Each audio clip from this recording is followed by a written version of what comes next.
کی حدیث ہے اور بخاری کی صحیح روایت ہے۔ آپ فرماتے ہیں کہ مقام ایسا آیا تھا کہ سارے صحابہ پریشان ہو گئے اور سب کے ذہنوں میں سوال تھے، سب کے سب پریشان تھے۔ 1500 صحابی ہیں، نبی پاک نے خود احرام بندھوائے ہیں، فرمایا احرام باندھو عمرہ کرنا ہے۔ میقات مدینہ سے احرام بندھ گئے، صحابہ نے تیاری کر لی، لبیک پڑھتے ہوئے حدیبیہ کے مقام پہ پہنچ گئے۔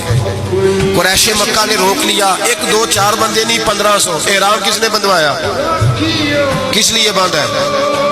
بولے نا، عمرہ کرنے کے لیے۔ حدیبیہ کے مقام پہ جب پہنچے تو نبی پاک صلی اللہ تعالیٰ علیہ وسلم کے پاس عروہ بن مسعود ثقفی قریش مکہ کا سفیر آ گیا۔ اس نے کہا جی اس سال آپ عمرہ نہیں کر سکتے، آپ تو لڑائی کرنے آئے ہیں۔ حضور نے فرمایا نہیں، عمرہ کرنے ہیں، دیکھا نہیں ہے احرام باندھے ہوئے؟ اس نے کہا 1500 بندہ ہے اور ہیں بھی سارے دلیر اور ہیں بھی کٹ مرنے کو تیار، اگر کسی ایک نے بھی نعرہ لگا دیا تو ہمیں تو بھگا دو گے تم سارے، ہم نہیں عمرہ کرنے دیتے۔ باتیں بڑھ گئیں، اختلاف ہوا، ادھر ادھر سے معاملات طے ہوئے، صلح، شرطوں پر صلح ہونے لگی اور شرطیں بھی ظاہراً ایسی تھیں کہ جو لگ رہا تھا کہ مسلمان دب کے صلح کر رہے ہیں، لگ رہا تھا۔ شرطیں لکھی گئیں، طے ہو گئیں۔ انہوں نے کہا جی ٹھیک ہے، اس سال آپ واپس چلے جائیں، اگلے سال عمرہ کرنے آئیں۔ حضور نے فرمایا، توجہ ہے میری بات پر، یہاں کوئی بندہ کہہ دینا، ابا جی کہہ دینا بیٹے خیر ہو جائے گی، فلانا کام کر لے، تے بچے بات گل پہنے نے کہتے تسا مینوں آکھیا جی کر لے۔ پیر صاحب تو خیر ویسے ہی گئے نا کام سے سرے سے، کہتے نے کہا پیر ہے، یہ کرامت ہی کوئی نہیں۔ وہ فیصل آباد کے پاس ایک بابا جی کی حکایت میں نے سنی، بابا جی کی ماننے والی زیادہ بیبیاں تھیں، بابا جی منگل والے دن فوت ہو گئے۔ انہوں نے کہا کدو کامل سی، کامل ہوں تو جمعے نو مردا، دن ہی نہیں چنگا لیا آپ پیر نے، اسی نہیں مرنا کو۔ تو اللہ والوں کی بات بڑی نرالی ہوتی ہے۔ بابا جی اٹھ کے بیٹھ گئے، کہنے لگے چلو یہ کیڑی گل ہے، جمعے نو مر جا گیا۔ تو یہاں تو لوگ منٹ منٹ پہ ناراض ہو جاتے ہیں نا، منٹ منٹ پہ لوگ ناراض ہو جاتے ہیں۔ ایک تو فوری طور پہ اب دیکھیں نا، حضور نے احرام بندھوائے، عمرہ کرنے کو کہا۔ اب جب صلح طے ہو گئی تو حضور نے فرمایا چلو بھی ٹینٹ کرا دو، سارے کپڑے بدل لو، واپس جانا ہے۔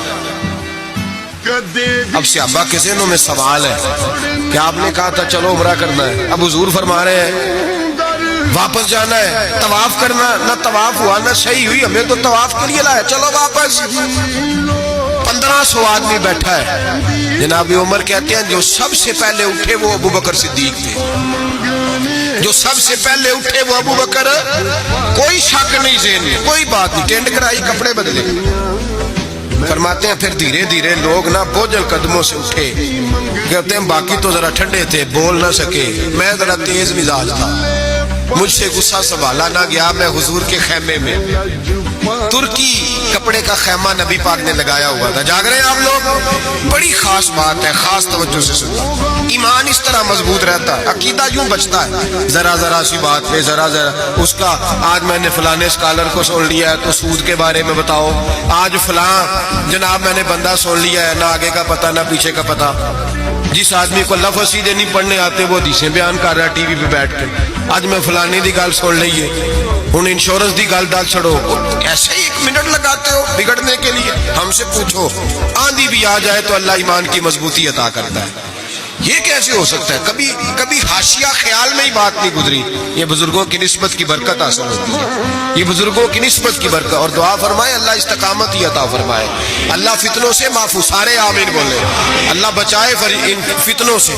حضرت ابو بکر، کتنا کڑا وقت ہے، فرماتے ابو بکر صدیق اٹھے، ٹینٹ کرائی، آ گئے، آہستہ آہستہ سب اٹھے۔ عمر کہتا ہے مجھے بڑا جلال تھا، میں سیدھا حضور کے حجرے میں، اور جاتے ہی سلام لی تو سخت جملے، اور جناب عمر ساری زندگی رویا کرتے تھے کہ مجھے پچھتاوا نہیں جاتا۔ سیدھا گیا اور جا کے کہا حضور آپ اللہ کے سچے رسول نہیں؟ سچا رسول ہوں۔ کا قرآن سچا نہیں؟ سچا ہے۔ اسلام سچا نہیں؟ حضور نے فرمایا سچا ہے۔ تو کہا حضور پھر ہم دب کے صلح کیوں کریں؟ جناب عمر فرماتے ہیں نبی پاک نے کہا عمر میں اللہ کا رسول ہوں، وہی کہتا ہوں جس کا میرا رب مجھے حکم دیتا ہے۔ جناب عمر کہتا ہے میں نے فوراً حضور کی بات دہرائی، میں نے کہا یا رسول اللہ آپ نے کہا نہیں تھا طواف کریں گے، احرام باندھ لو؟ تو حضور نے فرمایا میں نے کہا تھا طواف کریں گے، یہ تو نہیں کہا تھا اسی سال ہی کریں گے۔ یہ تو نہیں نہ کہا تھا اسی سال ہی کریں گے. حضرت عمر کہتے مجھے تسلی نہ ہوئی, میرے اوپر غصے کا غلبہ تھا, میں باہر نکلا سیدھا ابو بکر کے خیمے میں, سیدھا حضور کی اور جناب صدیق اکبر کی ملاقات نہیں ہوئی درمیان میں گھس گیا جناب صدیق اکبر کے خیمے میں, اور جاتے ہی سلام کے بعد وہی سخت جملے. کہتے ہیں جب میں داخل ہوا تو سارے پریشان ہیں, ابو بکر تسلی کے ساتھ کھجورے کھا رہا ہے, پرواہ ہی کوئی نہیں, کھجورے کھا رہے ہیں. میں گیا, میں نے کہا السلام علیکم. وعلیکم السلام. میں نے کہا تو موج میں ہماری ٹینشن نہیں جا رہی. کہنے لگے کیا ہو گیا؟ میں نے کہا یہ سچے رسول نہیں. کہنے لگے سچے, قرآن سچا نہیں, سچا ہے, اسلام سچا نہیں. ابو بکر کہنے لگے سچے. کہنے لگے پھر ہم دب کے صلح کیوں کریں؟ تو کہتے ہیں جناب ابو بکر صدیق کہنے لگے عمر چپ کر, تیری میری بات نہیں, وہ اللہ کے رسول ہے. وہی کہتے ہیں جس کا اللہ انہیں حکم ارشاد فرماتا ہے. فرماتے ہیں منوان وہی لفظ جو حضور نے بیان کیے. کہتے ہیں میں نے بھی فوراً کہا, میں نے کہا انہوں نے کہا نہیں تھا کعبے کا طواف کریں گے. تو کہتے ہیں حضرت ابو بکر صدیق غصے میں آ گئے, کہنے لگے تجھے تیری مار ہوئے, حضور نے کہا تھا کعبے کا طواف کریں گے, یہ تو نہیں نہ کہا تھا اسی سال ہی کریں گے.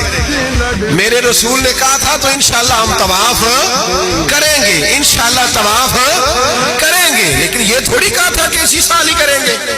جناب سیدنا عمر فرماتے ہیں میں خیمے سے نکل آیا, آ کے بیٹھا, وضو کیا, غصہ ٹھنڈا ہوا. تو میں نے کہا عمر یہ کیا بات ہوئی یار؟ وہی لفظ ابو بکر کہتے ہیں جو رسول پاک نے بیان فرمائے, وہی انداز جناب صدیق اکبر کا ہے جو نبی پاک کا ہے. فرماتے ہیں پھر میری آنکھوں میں آنسو آئے, اور میں نے کہا عمر تو نے ایمان میں کیا آگے گزرنا, تو نے عمل میں کیا آگے گزرنا ہے, ابو بکر کا تو ایمان ہی تجھ سے بڑا مضبوط ہے.